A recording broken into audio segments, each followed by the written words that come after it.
Loft Walk. Can you guys tell me a little bit about that? Sure. It's actually a fundraiser for the Commercial Club, which is the neighborhood organization that's here on C Street. And people buy tickets and they get to come view some of these beautiful lofts that a lot of people don't even really know are here. Every one of them is so different. I hope you get a chance to go to more than just one, because each of them has their own character and they're all so unique. Is it weird opening up your home and letting people just come and walk around and stuff? It's fun about it. Actually, a little bit nervous at the beginning, but then I was reminded last evening by a friend of mine that everybody's coming up here to see the loft, and they wouldn't be coming to go, ooh, that's terrible. They're all going to be coming up going, wow, that's cool, because they're looking for that. And I'll tell you, I got so many positive feedback from everybody that comes up here. It's amazing. Yeah. Just feeds you. If you could just tell me what Loft Walk is and how it got started. Well, this is our 13th annual Loft Walk. By us wanting to invite the community into our neighborhood so that they could see we're actually a residential neighborhood. People think of Commercial Street as just a commercial district with shops, but we're so much more than that. And the only way that we can show them that is to invite them into the lofts. And it was a good way for us to promote the district and raise money for the club. And Commercial Club of Springfield is one of Springfield's oldest service organizations. We've been around since the turn of the century. But our mission statement is to promote and preserve both the cultural and the residential and the commercial aspects of Commercial Street. And we have always, as part of the Loft Walk, not only do we invite you in and see the lofts, but we always have a cultural component. Like last year we had 100 years of history. We had a fashion show of 1850 through 1950. So it's not always steampunk. No. Is this the first year for steampunk? Yes. It's always different, and we probably will do something different.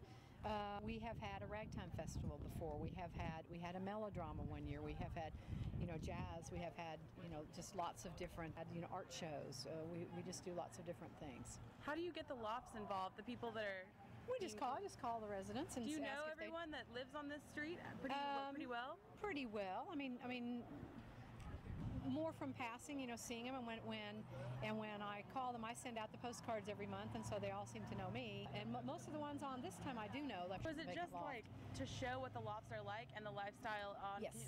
So it's not tour this and you can maybe rent it later. Oh, well, that too. That sure. too? All of it. Yeah, all of it. It's all part of the same thing. It's like to encourage people to come up here more often. And originally we had a lot of problems with the perception of the area. Yeah. And once they meet young ladies that live here, families, we've got families with kids that live here. It helps dispel all of that and gives them an insight into we've got a cool little neighborhood up here. Yeah. If you don't come here, you'd never get a chance to experience it. So that's what we're doing. And how did the steampunk thing happen this year? Who came up with that theme, and how did you employ that? Well, I actually did.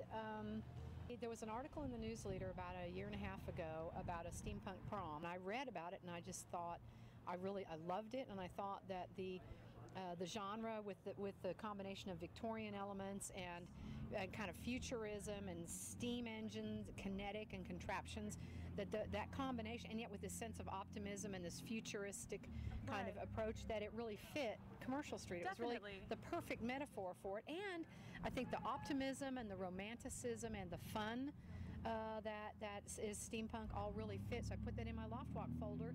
And then Christine and I were at a festival up the street and saw somebody, she was talking about doing her fence and wanting to do a steampunk fence, and I said, well, I've been wanting to do a steampunk Loft Walk, and we, as a cultural component, maybe we'll do the design charrette as we'll have art and we'll have fashion and let people see this whole world of steampunk. And so it came out of that. It is absolutely perfect, and that's what we keep hearing, and I think the number of people that are showing out in steampunk. The day too, I feel like. Well, it's the day is a very right. steampunk day, isn't it? It's like there's steam day. everywhere. Yeah, that's what I'm telling people. These really aren't clouds. This is steam. And the other cool thing is I think the community involvement, like not only the residents, but a lot of our merchants are open today, and our merchants like Decades Vintage has done some models, and Alchemy has done some models, and then we have a lot of the artists. We have some artists from Lemon Drop, which is a group here on the street. Okay, what's your name? I'm Sarah Worley. And are you a student, or how did you get involved with steampunk fashion today? I've shopped at Decades Vintage store a lot, and I'm friends and she owns it, and so she just asked me to do this because I model. So Awesome. So do you already have the clothing, or no? did she This have is it for from you? this is from decades. Okay, wow. How long have you been out here? Noon. Since noon? Yeah. Is it? I mean, what kind of attracts you to steampunk? Honestly, I like the Victorian influence of it. It's very, like, the lines and the silhouettes of the fashion itself is very, like, classical, and I really into it. This is my first steampunk experience, actually, and this chain keeps falling off of me. So But all whatever. these clothes came from decades. All these clothes came from decades. All right. Gina Gorham put this together, and she is the man with this sort of thing.